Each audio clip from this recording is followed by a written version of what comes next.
Okay guys, DIY tamper with this SDS bit. So I just took this pointed bit and cut it off.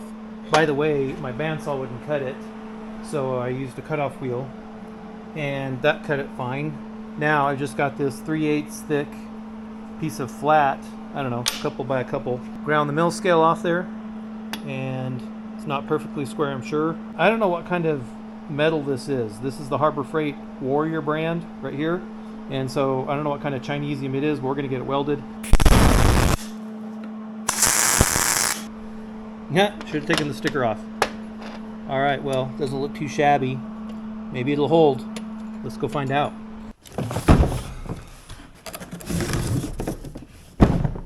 Okay, yeah, this one was $120 on sale if you're an ITC member. Yeah, and they do charge a 20% restocking fee if you return it. Obviously, if it's open, but you know, I guess they don't want people just using them for a one-time job and then returning them. Can't blame them. This is the same grease container that came in my SDS rotary hammer from Harbor Freight. It's an old orange Chicago Electric or whatever, and it's probably 20-something years old. Oh, it's over 20 years old. Same container. Okay, looks pretty greasy in there. That's good. We'll run it for a little bit, and then I'll grease it after I'm done. Hammer drill, hammer. That's what we want right there. Spin it around to drill. There we go. Where's the reverse button?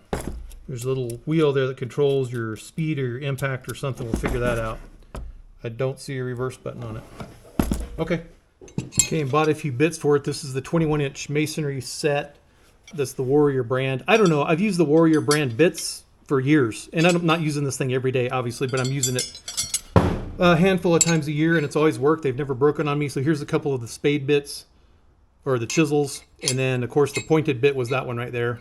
These are a little shorter, obviously. This is the bit I'm most excited about, though, this shovel digging spade bit, I guess.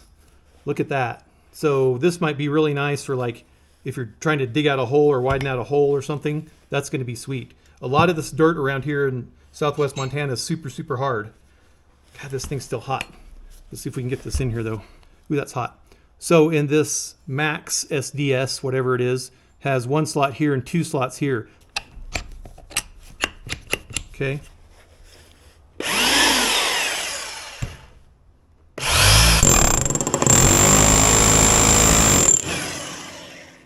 Huh. Look at that. We'll try it out in the dirt. Digging bar from Harbor Freight has a nice tamping end on it. I really like it. And but swinging this a whole bunch is quite fatiguing. Now this is only 30 bucks compared to this, which is 120, and I had to fabricate my own bit. Here's the problem. These posts that I'm putting in, you know, are not really structural, but look how, you know, the dirt just, even though it's compacted around there, it's just loosened or whatever, and I got to compact it some more. So this is pretty wiggly, right? You can see it wiggle there.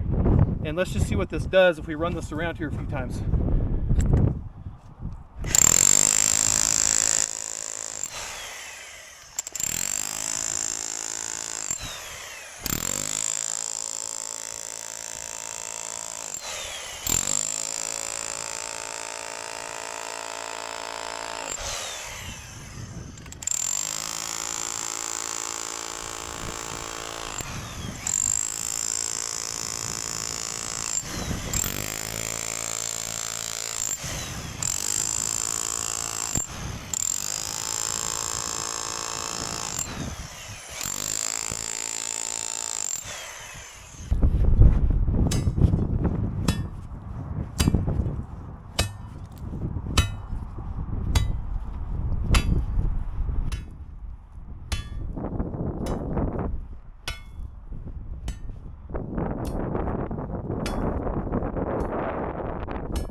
Not very accurate, am I? Alright, now let's see if it's wiggly. So that's a whole lot tighter. That makes me feel better. But let's just see now if this will do any better than the tamping post did.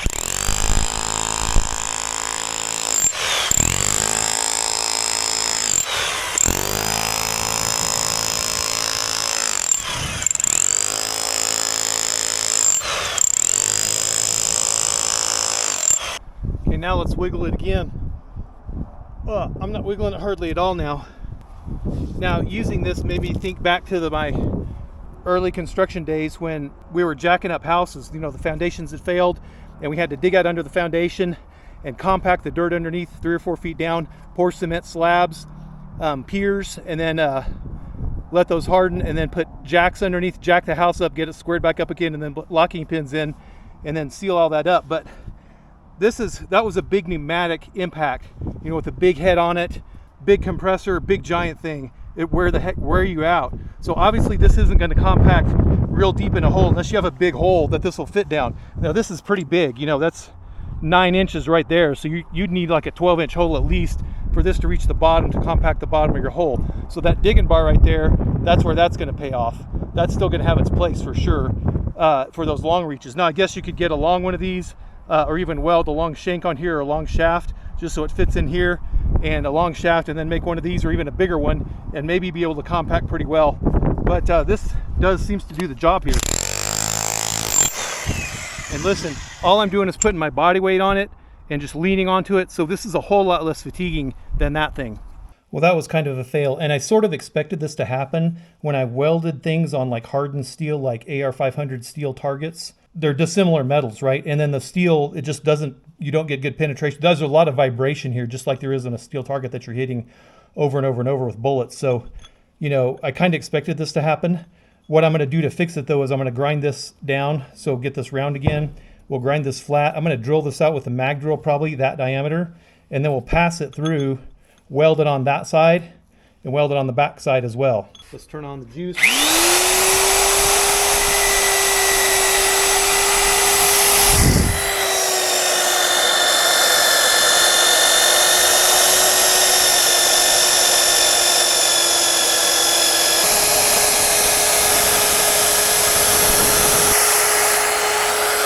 That is a perfect 11/16 hole right there, buddy. It's not exactly flat. I don't really care about that. It's welded around the sides though. Both sides. Hopefully it won't break off this time. We'll see. Yeah, so, you know, it broke the 3/8. And I am crushing rocks with it. You know, the weld seemed to hold largely. The weld broke away there. I should have beveled it, obviously. I could have beveled it some, and that would have got better penetration. But I think, you know, it didn't bend there, but it obviously started bending there. And actually, I think it just cracked across there and broke, because the 3/8 really didn't bend, did it? It didn't bend there and it didn't bend there. So, well, that's just sad. But I picked up this 1/2-inch plate, so this is a little thicker. Picked up this drop from the steel yard, and we'll cut out a square here. Weld that on, drill a hole, weld that in, and then put some gussets on the side with this.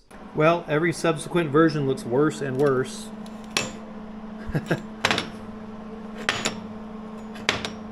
But if this busts, then I'm just done. This isn't going to work anymore.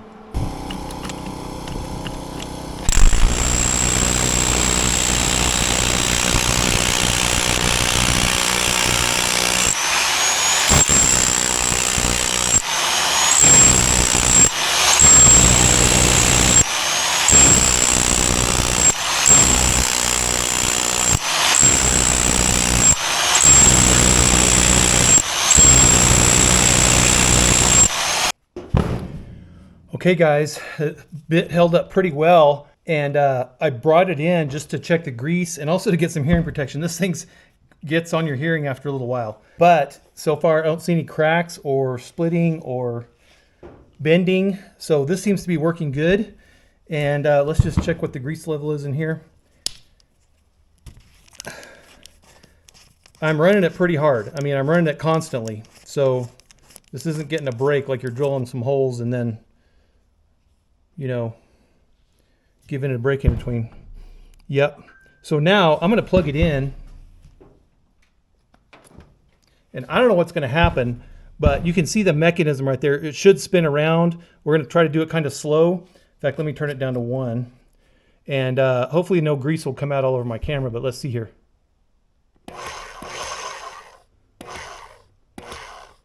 Okay, so there you can see a sleeve, and it looks like a little piston that's inside of it, or a little connecting rod rather. So I'm going to grease up inside there, And also just pack some grease around here, maybe dig some of this grease that's thrown and put it back in place here. I'm going to unplug it first. Well, the grease is, you know, a little warm. See if we can stuff some up inside there of this residual grease that's laying around. Looks like there's plenty getting around the lower part. Let's go ahead and dig some of this out here. Different color, but I'm assuming it's compatible, right? It should be compatible. All right. Got it plugged back in.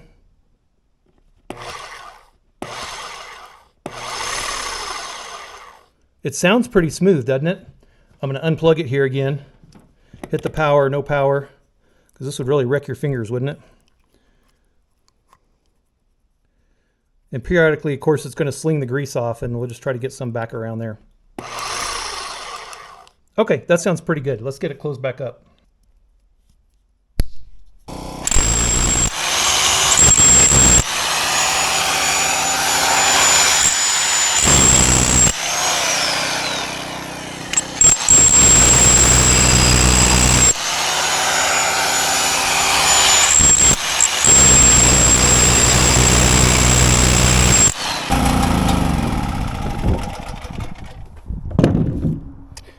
Okay.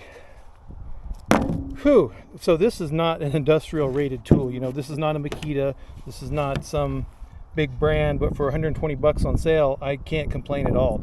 I did 12 holes and it did the business. I'm super happy, and it's still working well, still sounds good. You know, this magnesium cover is pretty warm. I can't quite keep my hand on it. It's well, it's starting to get uncomfortable. So, you know, I've worked it pretty straight and pretty steady, especially with this new bit on. The first bit, of course, broke after 2 holes. The second bit broke after 2 or 3 holes. I can't remember. You know, the last 6 or 7 holes I did with this bit, and it seems to be okay. I don't see cracks. I don't see any splits anywhere.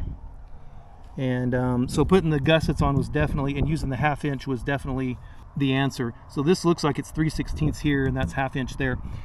The only thing that I wished I had done was, because I wasn't even sure this was going to work, was buy some sleeve that's 11/16 on the inside, and, you know, maybe some kind of pipe that I could find that's 11/16. Probably hard to find, right? Or get a rod like this that I could weld on somehow, but the way the others just cracked right off, I was worried about doing that, or even putting an extension pipe on it. It'd be so nice to just stand up, you know, at standing height and do this, you know, from standing height instead of having to bend over. Okay, I'm not doing this a lot, so it was no big deal, but that would have been nice. Also, if you're compacting and the dirt, you know, this is going deeper and deeper and deeper, you got to kind of stop when it gets to right here, because you can't go any deeper. So it would be nice to have something a little longer. Okay, and if you find this tool on Amazon, you know, let me know. I'm going to go look on Amazon, but I've never seen this tool, you know, a compacting tool like this. But it's probably out there already. If it's not, somebody needs to make it.